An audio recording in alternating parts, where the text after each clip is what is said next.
अस्सलामुअलैकुम to all my friends. कैसे हैं आप सब? ठीक ठाक हैं।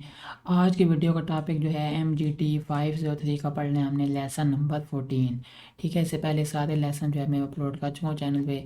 अगर वो आपने नहीं देखे तो वो आप जाके चैनल पे देख सकते हैं। ठीक है, आज का जो हमारे पास लेसन 14 है यानी कि understanding global environment WTO and SAARC. ठीक है, ये इसका जो है हमारे पास हैंड्स आउट है, ये आप देख सकते हैं।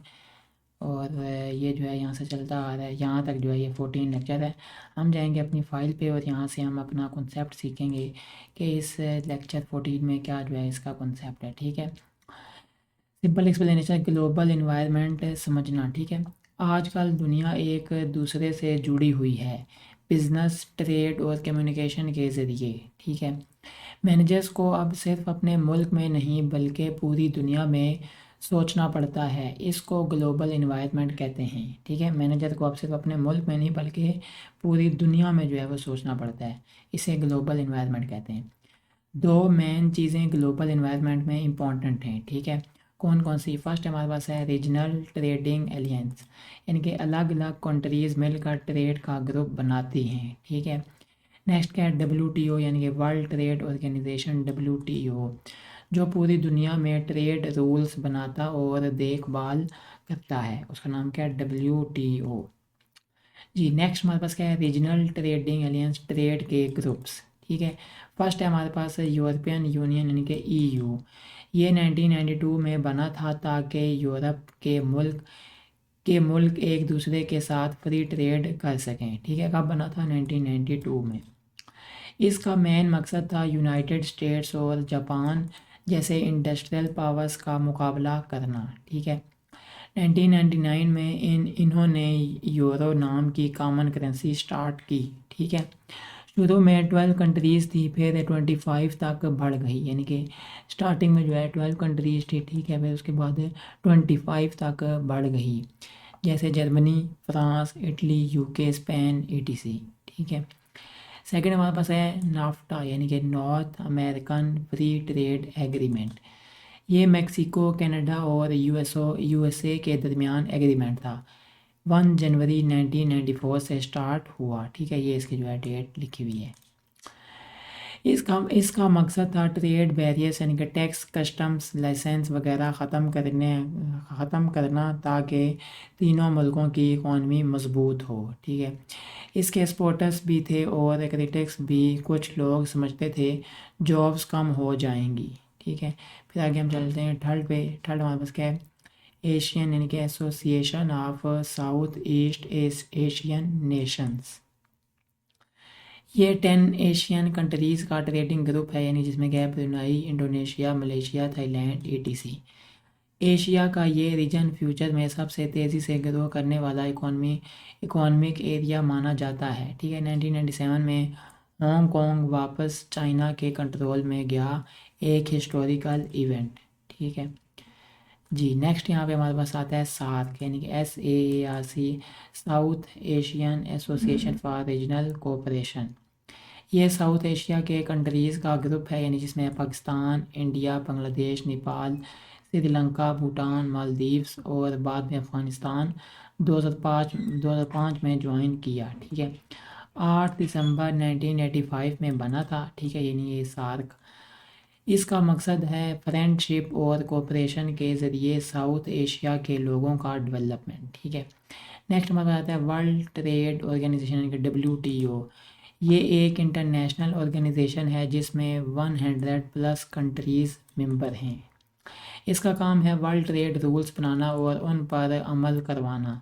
ठीक है, ये ट्रेड को प्रमोट करता है और इंश्योर करता है कि कंट्रीज़ एक दूसरे के साथ फेयर ट्रेड करें। ठीक है, ये हो गया हमारे पास WTO।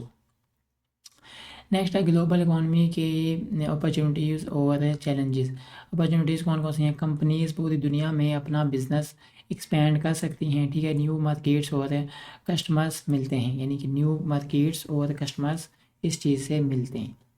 नेक्स्ट क्या चैलेंजेस इसमें क्या होते हैं? हर वक्त नए कंपेटिटर्स आ सकते हैं, मैनेजर्स को जल्दी अडॉप्ट करना पड़ता है वरना उनकी कंपनी पीछे रह जाती है। ठीक है, नेक्स्ट है लीगल और इकोनॉमिक फैक्टर्स, यानी कि मैनेजर्स को फॉरेन कंट्रीज़ में लॉज, पॉलिटिक्स और इकोनॉमी समझनी होती है। लीगल पॉलिटिकल एनवायरनमेंट यानी क्या चीज़ होता है, हर मुल्क के अपने रूल्स और सिस्टम्स होते हैं। इकोनॉमिक फैक्टर्स क्या होता है, करेंसी रेट्स, इन्फ्लेशन और टैक्स पॉलिसीज़ हर जगह अलग होती हैं। नेक्स्ट आ जाएगा हमारे पास है national organisational culture.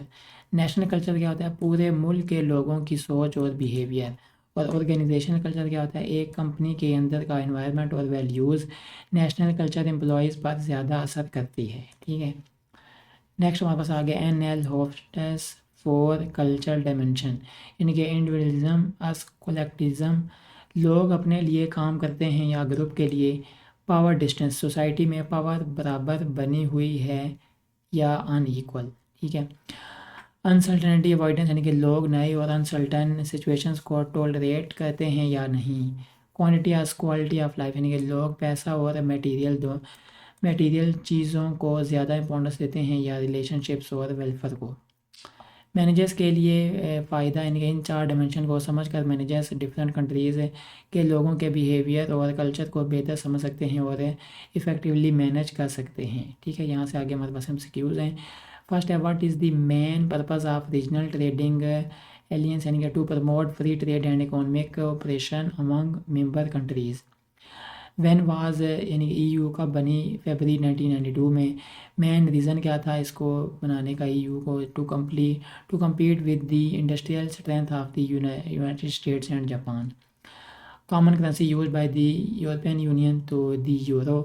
When did the EU introduce the common currency euro, 1999 में। What is NAFTA, a trade agreement between Mexico, Canada and the United States to remove trade barriers. When did NAFTA come into effect, 1 जनवरी 1994। ठीक है, मकसद क्या था NAFTA को बनाने का, to eliminate trade barriers and strengthen the economies of member countries.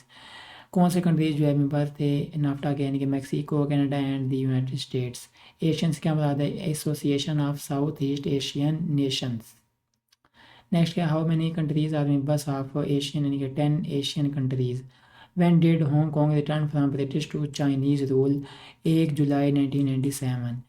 What does SAARC stand for, South Asian Association for Regional Cooperation। When was SAARC का बनी, 8 दिसंबर 1985 में। Which countries were the founding members of SAARC, Bangladesh, Bhutan, India, Maldives, Nepal, Pakistan, Sri Lanka. When did Afghanistan join SAARC, in 2005। ठीक है, What is the main goal of SAARC, to promote economic and social development through regional cooperation। WTO से क्या मुराद है, world trade organisation. मकसद क्या WTO का, to regulate and promote international trade among member countries. How many countries are members of the WTO, more than 100 countries.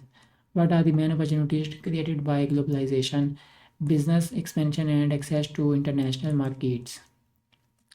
What are the main challenges of globalization for managers, rapid competition and need for quick adaptation। ठीक है, next है, what are the 2 main factors managers must understand when managing globally, legal, political and economic factors।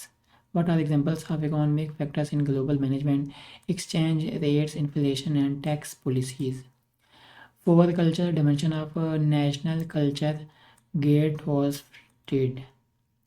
What are Hofstede 4 dimensions of national culture, individualism as collectivism, power distance, uncertainty avoidance and quantity as quality of life। How can Hofstede model help managers? It helps them in understand cultural differences and manage more effectively in global markets। What is the difference between national and organizational culture?